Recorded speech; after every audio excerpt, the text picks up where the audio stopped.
Hello बच्चों। तो देखो, हम एक क्वेश्चन कर रहे हैं, बहुत ही इंटरेस्टिंग क्वेश्चन है बेटा ये।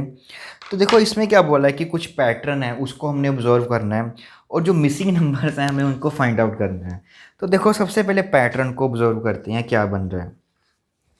देखो बेटा, यहाँ पे 1 है, यहाँ पे 2 है, यहाँ पे 2 है और यहाँ पे 3 है।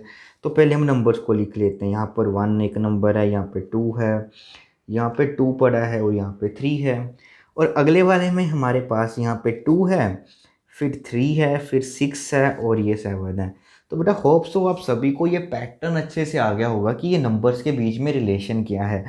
देखो रिलेशन क्या है कि यहाँ पर अगर हम फर्स्ट वाला नंबर लेते हैं, अगर हम यहाँ पर एक नंबर लेते हैं, ठीक है, तो ये उससे आगे वाला नंबर है। ये कौन सा लेना है? बिल्कुल उसके एक आगे वाला, मतलब उसमें +1 कर देंगे तो ये आगे वाला नंबर आ जाएगा हमारे पास। अब इन ये 2 है और ये 2 कैसे बना है? इन पिछले दो वालों को मल्टीप्लाई कर देंगे तो आपके पास ये 2 आ जाएगा। ओके।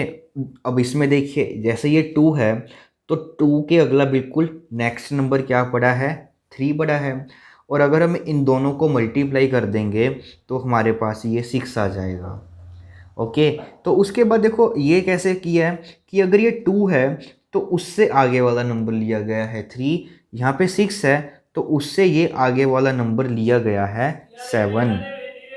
तो ये हमारे पास पैटर्न बन गया कि पहला क्या किया कि एक नंबर पहले उन्होंने चूज़ किया हुआ है, फिर उससे अगला एक नंबर लिया है, फिर उससे अगले को उन्होंने इन दोनों से मल्टीप्लाई कर कर बनाया है और फिर इसमें उससे अगले वाला। तो अब देखिए जैसे ये था कि अगर हमारे पास 3 स्क्वेयर है तो उससे एक अगला नंबर क्या होगा हमारे पास? 4 स्क्वेयर होगा।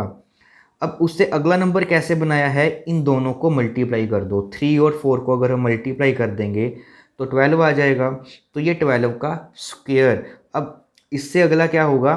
12 है तो उसमें एक ऐड कर दो, 13 स्क्वेयर। तो देखो ये पैटर्न बिल्कुल यहाँ पे अप्लाई हो रहा है। तो इस वाले डैश में हमारे पास जो आंसर है हमारा वो आ जाएगा 12। अब अगले वाले में देखो, यहाँ पर 4 गिवन है तो उससे अगले वाला नंबर क्या लेंगे हम? 5। और ये नंबर कैसे बनेगा? इन दोनों को मल्टीप्लाई कर कर, बिल्कुल ठीक। तो ये 20 का स्क्वायर आ जाएगा। अब इससे अगला ये कहाँ से आएगा? 20, इसका अगला ले लो 21, उसका स्क्वायर। तो यहाँ से हमारे पास बेटा इसका आंसर आ गया 20 का स्क्वायर। तो मीन्स यहाँ पे आएगा हमारे पास नंबर 20।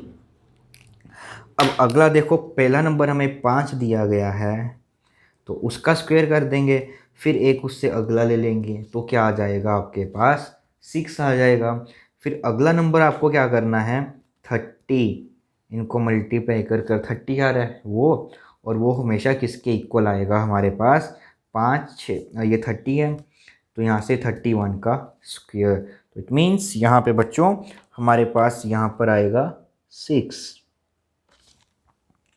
तो अगला में हमारे पास क्या गिवन है? यहाँ पे 6 गिवन है तो 6 का स्क्वायर आ जाएगा, प्लस यहाँ पे 7 का स्क्वायर आ जाएगा।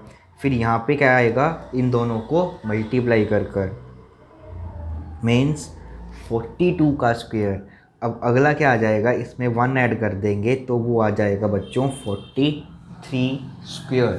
तो यहाँ से हमारे पास बच्चों इसका आंसर आ जाएगा 42 और यहाँ पे आंसर आ जाएगा 43।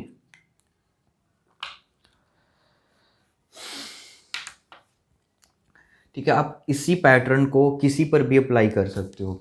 अब फॉर एग्जांपल के लिए हम इसको यहाँ पर भी अप्लाई कर सकते हैं 10 के ऊपर, कि अगर हमारे पास जो 10 का स्क्वायर है उसमें एक अगला नंबर ले लेंगे 11 का स्क्वायर, फिर हम प्लस कर देंगे 10 को 11 से, जब हम मल्टीप्लाई करेंगे तो वो आएगा 110 उसका स्क्वायर। और इनको कर कर हमारे पास किसके इक्वल आएगा? ऑलवेज स्क्वायर के।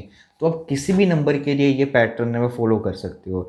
अब मान लो मैंने इसको हम फॉलो कर देते हैं 9 पे, तो 9 पे फॉलो करेंगे तो यहाँ पे 9 का स्क्वायर, फिर आगे उससे एक नंबर ऐड कर देंगे तो 10 का स्क्वायर, फिर हम इन दोनों को मल्टीप्लाई कर देंगे तो वो आ जाएगा 90 का स्क्वायर। तो ये बेसिकली हमारे पास इक्वल आ जाएगा 91 स्क्वायर के। तो इस तरह के पैटर्न को आपको बेटा अच्छे से पहचानना आना चाहिए कि कैसे आपको बनाना है।